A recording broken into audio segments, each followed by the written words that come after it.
ആന്റണി മാധ്യമങ്ങളെ കാണുന്നു. അതിന്റെ തത്സമയം ആന്റണി മൂന്നാം മൂഴം കാത്തിരിക്കുന്ന അവസരത്തിൽ നിലമ്പൂർ വഴി കേരളത്തിലെ ജനങ്ങൾ പിണറായി സർക്കാരിന് ഒരു ഷോക്ക് ട്രീറ്റ്മെന്റ് കൊടുത്തിരിക്കുകയാണ്.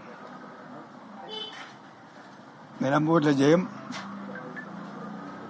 അതിശയകരമായ വിജയമാണ്.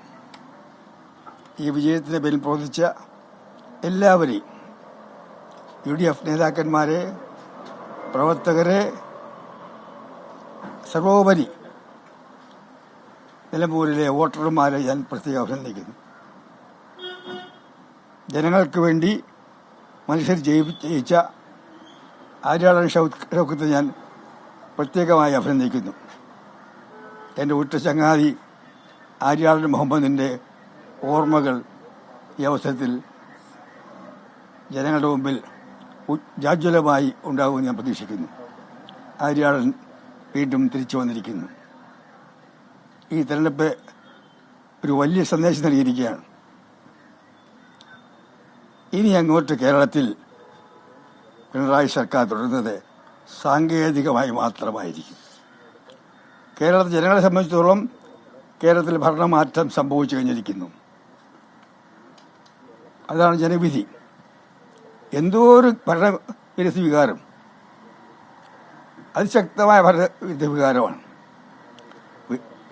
യഥാർത്ഥത്തിൽ നിലമ്പൂരിലെ വിജയത്തിൻ്റെ അർത്ഥം കേരളത്തിൽ ഭരണമാറ്റം സംഭവിച്ചു കഴിഞ്ഞിരിക്കുന്നു. ഇനിയുള്ള പിണറായി ഗവൺമെന്റ് ഒരു കെയർടേക്കർ ഗവൺമെന്റാണ്, സാങ്കേതികമായി തുടരുന്നൊരു ഗവൺമെന്റാണ്. അതെല്ലാവരും ഓർക്കണം, മന്ത്രിമാർ ഓർക്കണം.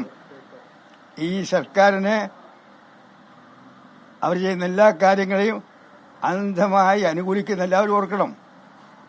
സർക്കാരിനെ പിന്താങ്ങുന്ന ഓർക്കണം. നിങ്ങളുടെ ഭരണം തീർന്നു കഴിഞ്ഞിരിക്കുന്നു. കേരള ജനങ്ങളുടെ മുമ്പിൽ നിങ്ങളുടെ ഭരണം തീർന്നു കഴിഞ്ഞിരിക്കുന്നു. ഈ അവസരത്തിലേക്ക് UDFിനോട്, പ്രവർത്തകരോട്, നേതാക്കന്മാരോട് പറയാനുള്ളത്, നിങ്ങൾ കൂടുതൽ വിനയാന്യതരാകണം, കൂടുതൽ വിനയം കാണിക്കണം. ഈ വിജയത്തിൽ, ഇത്രയും ഉജ്ജ്വലമായ വിജയത്തിൽ UDF പ്രവർത്തകർ, നേതാക്കന്മാർ ഒരിക്കലും അഹങ്കരിക്കരുത്. കാരണം ഇത് UDFിന്റെ വിജയം മാത്രമല്ല. ഈ സർക്കാർ എത്രയും വേഗം